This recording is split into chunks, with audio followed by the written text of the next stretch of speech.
ভাতটা খাও না, এখন তোমার সঙ্গে কিছু কথা আছে আমার। সারাদিন কাজকর্ম করে আসার পর একটু শান্তিতে খেতেও পাবো না। তোমার যা কথা আছে আমার খাওয়ার পর বলবো। যাও এখান থেকে এখন।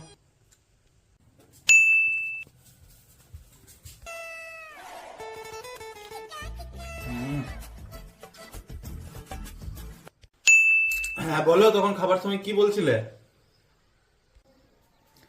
থাক, বলে এখন লাভ নেই, তোমাকে যা হবার হয়ে গেছে। ঢং করে। বলো বলো। আরে তোমার তরকারি বাটিতে আরশোলা পড়ে গেছিল, আর ওটাকেই তুমি চিংড়ি মাছ ভেবে মনে সুখে চিবি চিবি খেয়েছো।